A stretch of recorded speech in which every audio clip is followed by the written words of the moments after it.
پیارے دوستوں، السلام علیکم۔ میرا نام طارق نصیر ہے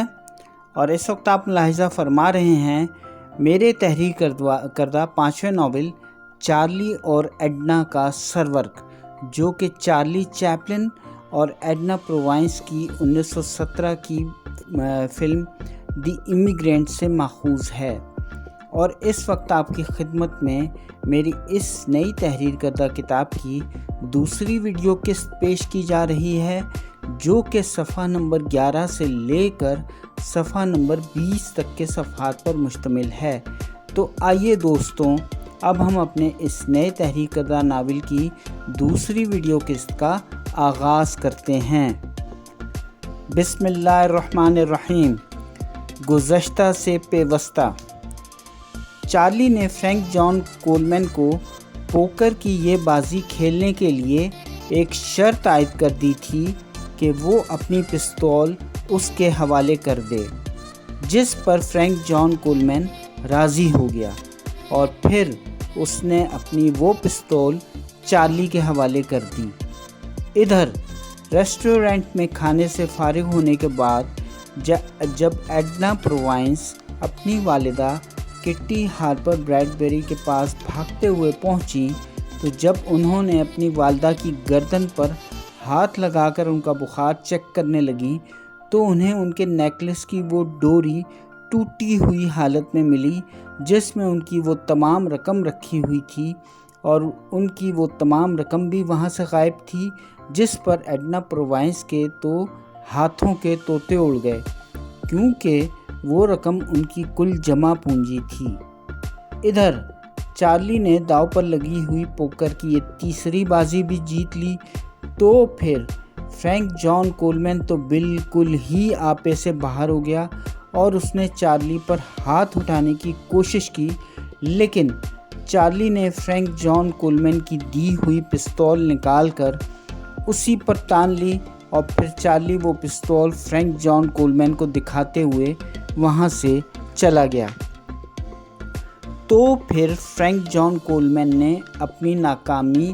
اور غصے سے گھبرا کر اپنے دیگر ساتھیوں کو بھی مارنا اور پیٹنا شروع کر دیا، اور جس میز پر پوکر کی یہ بازی لگی ہوئی تھی، اس نے اپنے ان ساتھیوں سے تاش کے پتوں کو چھین کر دور پھینک دیا، اور پھر فرینک جان کولمین نے اپنے پاؤں کی ٹھوکریں مار مار کر اس میز کو بھی توڑ دیا اور اسے اٹھا کر وہاں سے دور پھینک دیا، جس پر اس کے دیگر دونوں ساتھی بھی ڈر گئے اور ڈر کر وہاں سے فرار ہو گئے۔ ادھر ریسٹورنٹ میں البرٹ آسٹن تاحال اپنا کھانا ختم کرنے میں ناکام ہو رہا تھا، اور جب وہ ریسٹورنٹ سے باہر آیا تب بھی اس کے نظام ہاضمہ کی حالت غیر ہی تھی۔ پھر البرٹ آسٹن ریسٹورنٹ میں اپنے کھانے سے فارغ ہونے کے بعد اس بحری جہاز کے عرشے پر موجود لگیج اسٹور کے پہلے فرشی دروازے کی ایک چھت پر آ کر بیٹھ گیا، جہاں پر چارلی بھی پہلے سے بیٹھا ہوا تھا،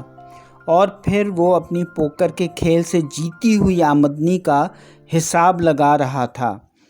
اس وقت بھی البرٹ آسٹن کے نظام ہاضمہ کی حالت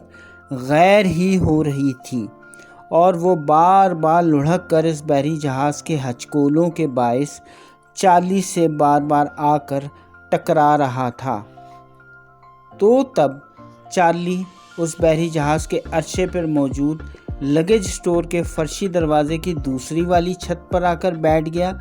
جہاں پر ایڈنا پرووائنس اور ان کی والدہ کٹی ہارپر بریڈبری بھی غمزدہ حالت میں بیٹھی ہوئی تھیں۔ اس وقت کٹی ہارپر بریڈبری اپنی پیاری بیٹی ایڈنا پرووائنس کی گود میں اپنا سر رکھ کر بے تحاشا رو رہی تھیں، اور ان کی بیٹی ایڈنا پرووائنس بھی اپنے آنسو ضبط کرنے کی ناکام کوشش کے دوران بار بار اپنے بہتے ہوئے آنسو پونچھ رہی تھیں۔ ایڈنا پرووائنس نے چارلی کے اصرار کرنے پر اسے بتایا کہ ان کی والدہ کی تمام جمع شدہ پونجی کسی نے چرا لی ہے، اور یہ بتانے کے بعد ایڈنا پرووائنس بھی فرط غم سے رو پڑی۔ چارلی بھی ایڈنا پرووائنس کی بات سن کر بہت پریشان ہو گیا، اور پھر اس نے اپنی جیب میں پڑی ہوئی पोकर की बाजियों की जीती हुई तमाम रकम एडना प्रोवांस को देने का फैसला कर लिया और फिर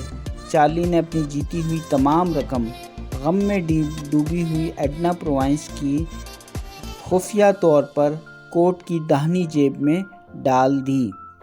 चार्ली की ये हरकत देखकर वहाँ पर सिक्योरिटी पर मामूर एक एहलकार ये समझा कि चार्ली शायद एक जेब कुतरा है और उसने इस नौजवान लड़की के कोट की जेब से जेब कुतरी की है।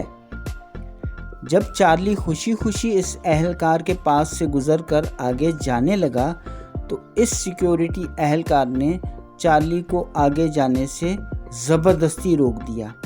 और इस पर जेब कुतरा होने का इल्ज़ाम आयद कर दिया और फिर इस सिक्योरिटी एहलकार ने आवाज़ देकर एडना प्रोवांस को भी अपने पास बुला लिया और उससे कहा कि वह अपनी कोट की दाहिनी जेब को चेक करे, जिस पर जब एडना प्रोवांस ने अपनी जेब में हाथ डाला तो उसे वहाँ पर एक खतीर रकम अपने कोट की इस दाहिनी जेब से बरामद हुई। तो फिर एडना प्रोवांस की खुशी का तो कोई ठिकाना ही ना रहा। तो फिर चार्ली ने इस सिक्योरिटी एहलकार को बताया कि उसने जेब कुतरी नहीं की बल्कि इस मासूम लड़की की जेब में ये रकम डालकर उसकी मदद करने की कोशिश की है, जिस पर एडना प्रोवांस ने चार्ली का तहे दिल से शुक्रिया अदा किया और इस सिक्योरिटी एहलकार ने चार्ली को सलूट पेश किया और फिर वो वहाँ से चला गया। इस सिक्योरिटी एहलकार के वहाँ से जाने के बाद एडना प्रोवांस ने वो रकम चार्ली को वापस करने की कोशिश की, लेकिन चार्ली ने वो रकम वापस कबूल करने से इनकार कर दिया और फिर चार्ली ने एडना प्रोवांस को चाहत और मोहब्बत से अपने गले से लगा लिया और उसे शादी की पेशकश कर दी, जिस पर एडना प्रोवांस ने अपना सर शर्म से झुकाकर चार्ली के सीने पर रख दिया और फिर चार्ली एडना प्रोवांस और उनकी वालदा किट्टी हार्पर ब्रैडबरी से घुल मिल गया। इधर इस बहरी जहाज़ की इंतज़ामिया ने तीसरे दर्जे के तमाम मुसाफिरों को इस डेक पर यकजा करके एक कोने में धकेल दिया था और रेस्टोरेंट वाली गली की तरफ धकेल दिया था और वो सब वहाँ पर अर्शे के फर्श पर जाकर बैठ गए थे। एल्बर्ट ऑस्टिन भी इन्हीं मुसाफिरों में शामिल था और अब उसकी तबीयत भी बहाल हो चुकी थी और फिर उसने अर्शे की खिड़की पर आकर सब मुसाफिरों को बताया कि अमरीकी शहर न्यूयॉर्क का मुजस्मा आज़ादी नज़र आ गया है, जिसका मतलब ये है कि अब हम अमरीका पहुंच गए हैं। जिस पर तमाम मुसाफिर खुशी से अपनी अपनी जगहों से उठ खड़े हुए और उस मुजस्मे को देखकर अपनी खुशी का इजहार करने लगे। ऐन उसी वक्त इस बहरी जहाज़ के एक सिक्योरिटी एहलकार ने इन तमाम तीसरे दर्जे के मुसाफिरों के साथ गैर इंसानी सलूक करते हुए और उन्हें धक्के देते हुए इनके गिर्द एक मजबूत और मोटा सा रस्सा कस दिया। एडना प्रोवांस और उनकी वालदा किट्टी हार्पर ब्रैडबरी ने बड़ी मुश्किल से अपनी तमाम गठरियाँ संभालीं। इसके बाद एक इमिग्रेशन ऑफिसर और उसका एक नायब भी वहाँ पर पहुँच गए और उन्होंने वहाँ पर आकर अपनी मेज़ और कुर्सी लगा ली और उन्होंने सबसे पहले एडना प्रोवांस और उनकी वालिदा किट्टी हार्पर ब्रैडबरी को डिसएम्बार्केशन टिकट जारी किया ताकि वो बंदरगाह पर उतरकर अपनी इमिग्रेशन करवा सकें। चार्ली और एडना प्रोवांस इस अचानक जुदाई के लिए तैयार नहीं थे, लेकिन फिर भी चार्ली ने उन्हें बेहद दुखी दिल से अलविदा कहा और फिर एडना प्रोवांस और उनकी वालदा किट्टी हार्पर ब्रैडबरी इस बहरी जहाज़ से नीचे उतर गईं। इसके बाद गमज़दा चार्ली की बारी आई, जिसे उस इमिग्रेशन अफसर के नायब ने ठुड्डे मारते हुए इमिग्रेशन अफसर के सामने पेश किया और फिर गमज़दा चार्ली को भी इस बहरी जहाज़ से उतरने के लिए डिसएम्बार्केशन टिकट जारी कर दिया गया और फिर चार्ली भी अपने बोझल कदमों के साथ इस बहरी जहाज़ से उतरने के लिए रवाना हो गया। चार्ली अपने इस बहरी सफ़र के अख्ताम पर न्यूयॉर्क की एक स्ट्रीट पर जा पहुंचा, जहां पर वो इस वक्त भूख से निढाल और सफ़र की थकावट से बेहाल होकर खाने की तलाश में फुटपाथ पर पैदल चल रहा था, क्योंकि उस वक्त चार्ली के पास खाने के लिए एक फूटी कोड़ी भी नहीं थी। इस दौरान चार्ली की नज़र फुटपाथ पर उसके कदमों में गिरे हुए एक सिक्के पर पड़ी, तो उसने पहले तो सिक्के को बगौर देखा और फिर उसने झुककर वो जल्दी से सिक्का उठा लिया और ये सिक्का उसे करीबी रेस्टोरेंट के दरवाजे के ऐन सामने ही मिला था। चुनांचे चार्ली ने वो सिक्का उठाकर अपनी बोसीदा सी पतलून की जेब में डाला, मगर वो सिक्का उसकी फटी हुई जेब से वहीं पर नीचे गिर गया और वो बेख्याली में इस रेस्टोरेंट में दाखिल हो गया।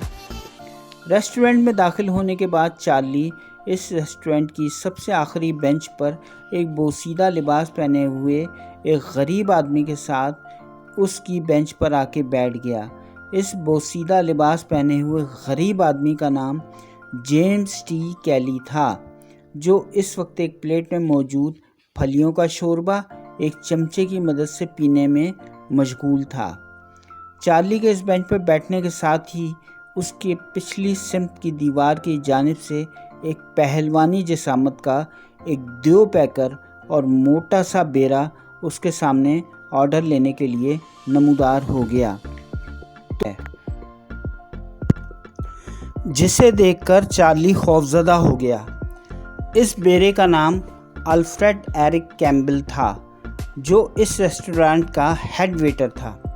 अल्फ्रेड एरिक कैम्बल ने उसे इस रेस्टोरेंट का मेन्यू कार्ड हाथ में थमा दिया और कहा कि वो इसमें से अपनी पसंदीदा ग़िज़ा का ऑर्डर उसे दे, लेकिन घबराहट में चार्ली से वो मेन्यू कार्ड सीधा पकड़ा नहीं जा सका। तो फिर अल्फ्रेड एरिक कैम्बल ने उसे वो मेन्यू कार्ड सीधा करके उसे पकड़ा दिया। फिर अल्फ्रेड एरिक कैम्बल ने चार्ली को कहा कि तुम्हारे साथ वाला ग्राहक बग़ैर हैट पहने हुए खाना खा रहा है, इसलिए तुम भी अपना हैट उतार दो, जिस पर मजबूरन चार्ली को भी इंतहाई मज़े का खेज़ अंदाज में अपना हैट उतारना पड़ गया और फिर उसने अपना हैट अपनी बेंच के पीछे रख दिया। इसके साथ ही उसने पकी हुई फलियों, चाय और बैगेट का ऑर्डर भी दे दिया।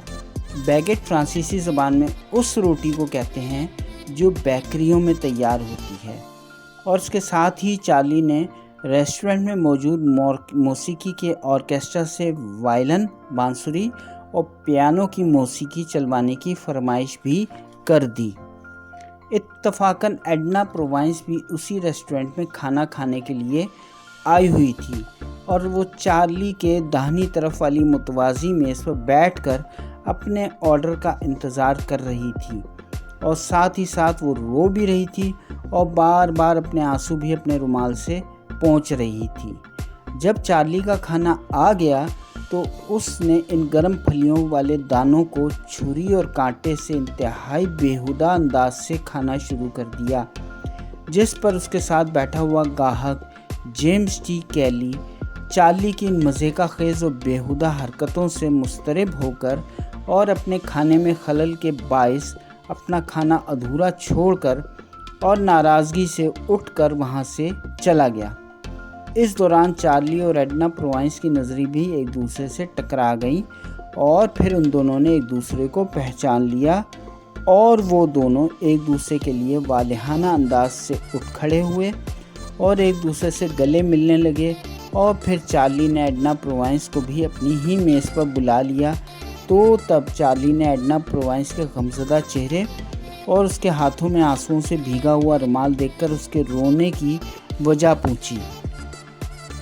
तो एडना प्रोवांस ने चार्ली को बताया कि उसकी वालिदा का इंतकाल हो गया है, इसलिए वो गमगीन है। तो चार्ली ने एडना प्रोवांस की वालिदा की खबर सुनकर इजहार तासुफ़ किया और उसकी दिलजोई करने की कोशिश की। इसके बाद चार्ली ने अल्फ्रेड एरिक कैम्बल को आवाज़ दी कि वो एडना प्रोवांस के लिए भी उसी के मेन्यू का ऑर्डर लेके आए, लेकिन अल्फ्रेड एरिक कैम्बल को ताही बरतते हुए मौसीकी सुनने में महव हो गया। तो तब चार्ली ने उसे एहतरामन अपनी तरफ मुतवज्जा करते हुए अपने ऑर्डर के बारे में दोबारा बताया। اس دوران اس ریسٹورنٹ کے سب سے آگے کی سیٹ پر بیٹھا ہوا ایک گاہک جس کا نام جان رینڈ تھا، جب اس نے اپنے آرڈر کا کھانا کھا چکا تو اس ریسٹورنٹ کا ایک اور بیرا جان رینڈ سے اپنا بل وصول کرنے کے لیے اس کی میز پر آیا، لیکن جان رینڈ سے اپنے بل کی جو رقم ادا کی اس میں 10 سینٹ کم تھے، جس پر بیرے نے بقیہ رقم کی ادائیگی کا مطالبہ کیا، لیکن جان رینڈ نے کہا کہ اس کے پاس بس اتنے ہی پیسے موجود تھے، جس پر اس بیرے نے اپنے کیشیئر کے پاس جا کر اس کی شکایت لگا دی۔ جاری ہے۔